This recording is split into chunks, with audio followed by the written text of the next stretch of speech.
थोड्याच वेळात सुधाकर बडगुजर हे भाजपमध्ये प्रवेश करणार आहेत। भाजपच्या प्रवेशाआधी बडगुजर यांनी एक मोठं शक्ती प्रदर्शनही केलं आहे।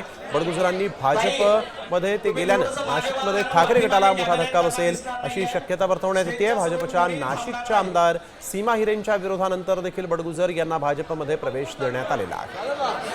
थोड्याच वेळात त्यांचा भाजपमध्ये अधिकृतरित्या प्रवेश होईल। आज सकाळीच नाशिकहून मोठ्या प्रमाणात कार्यकर्त्यांना घेऊन गाड्यांचा ताफा घेऊन सुधाकर बडगुजर हे मुंबईच्या दिशेने आलेले आहेत आणि मुंबईच्या भाजप प्रदेश कार्यालयामध्ये आज ते शक्ती प्रदर्शन करत दाखल झालेले आहेत। मोठ्या संख्येने त्यांच्यासोबत कार्यकर्ते आहेत। बबनराव घोलप जे ते देखील यावेळेस ठाकरे गटातून भाजपमध्ये प्रवेश करणार आहेत। सौ नंदिनीताई जाधव, मनोहर भरोडे, सुरेखाताई नागरे, देवानंदजी बिदारी, कैलासजी चुंबळे, पवनजी मटाले, प्रमोदजी जाधव, निवृत्ती बहामगे, सीमाताई डावकर, गोकुळ नागरे, तर थेट जाऊयात आमचे प्रतिनिधी गणेश कवडे यांच्याकडे। गणेश, काय दिगची माहिती, किती वेळात हा पक्षप्रवेशाचा सोहळा सुरू होईल? नक्कीच अवघ्या काही वेळामध्येच आहे तो पक्षप्रवेश सुरू होताना पाहायला मिळणार आहे।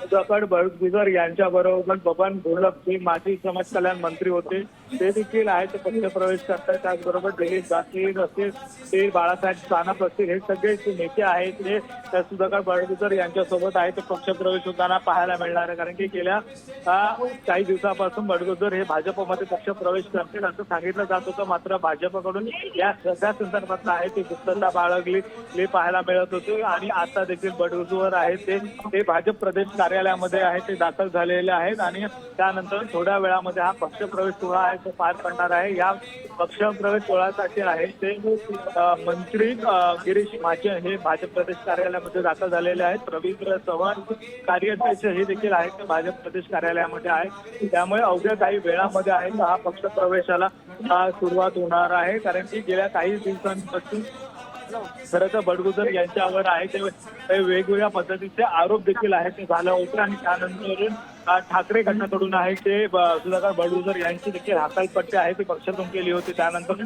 बडगुजर यांचा काय निर्णय घेतात हा देखील प्रश्नचिन्ह होता। मात्र सुधाकर बडगुजर यांनी सांगितलं होतं की ते भाजपमध्ये पक्षप्रवेश करतो आणि त्यानंतर आता बडगुजर आहे ते अगदी गणेश, आणि आपण बघतोय की आता ज्यावेळेस त्यांचा पक्षप्रवेश होईल त्या संदर्भात आपण पुन्हा तुमच्याकडून महत्त्वाची माहिती घेणार आहोत। तर तुर्तास धन्यवाद आपण दिलेल्या सविस्तर माहितीसाठी।